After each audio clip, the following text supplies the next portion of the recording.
ఈ 3 నాళ్ల ముచ్చట కోసం, ఏమండి ఈ 3 నాళ్ల ముచ్చట కోసం ఎందుకు నీకు పోరాటం? పిల్లరా, ప్రభు మనకు తోడుగా ఉన్నాడు. ఆయన సహాయం చేయగలిగిన దేవుడు, ఆయన ఆదరించగలిగిన దేవుడు. పిల్లలు, మన నా కొడుకు పనిచేస్తా ఉంటే చెయ్యి తెగిపోయింది. నేను ఎంతో కన్నీరు పెట్టాను, ప్రభువా ఎందుకు మా పరిస్థితి? ఎంతో కన్నీరు పెట్టాను. వాడి ముందు మరి కన్నీరు పెట్టుకుంటే ఏదైనా అనుకుంటాడేమోనని గదిలోకి వెళ్ళి కన్నీరు పెట్టాను. ప్రభువా ఏంటి ఆ కొడుకు ఎంత తగ్గితే నేను ఎంత ఏడ్చాను.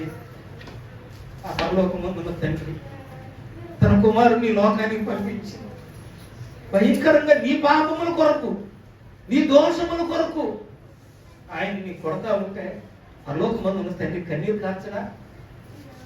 నీ బిడ్డను ఎవరనంటే, రోడ్డు మీద గోళీలు ఆడుకున్నప్పుడు నీ బిడ్డను ఎవరంటే నువ్వు కత్తి కర్రేసుకుని వెళ్తున్నావే, పరలోకమందున్న దేవుడు తన కుమారుణ్ణి నీ పాపాల కొరకు ఈ లోకానికి అప్పగిస్తే, ఏ రోజునైనా నా ప్రభు నా కొరకు ఇది చేశాడు, నా ప్రభు కొరకు నేను ఏదైనా చేస్తానని ఎప్పుడైనా ఊహించావు?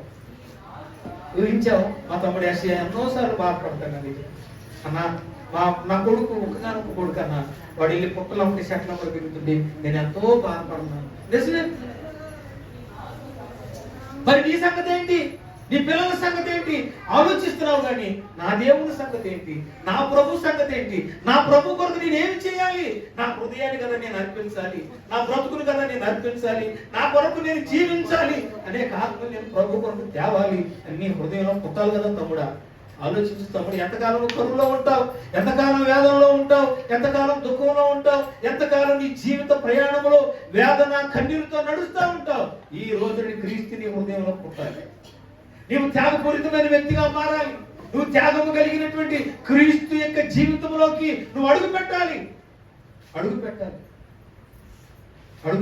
పిల్లలు, నీకు ఏదైనా దెబ్బ తగిలితే వేలకు వేలు ఖర్చు.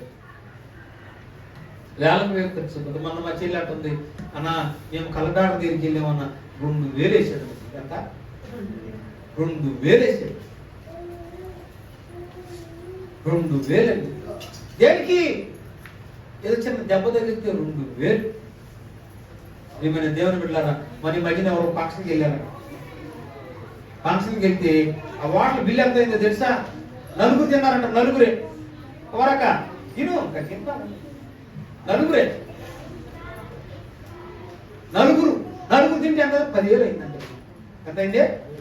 4 మునిగారు ఎంత అయింది? 10,000 బిల్లు. చూసారా? అంటే మనిషి తినడానికి లెక్క చేయట్లేదు, రోగం వస్తే లెక్క చేయట్లేదు, ఏదైనా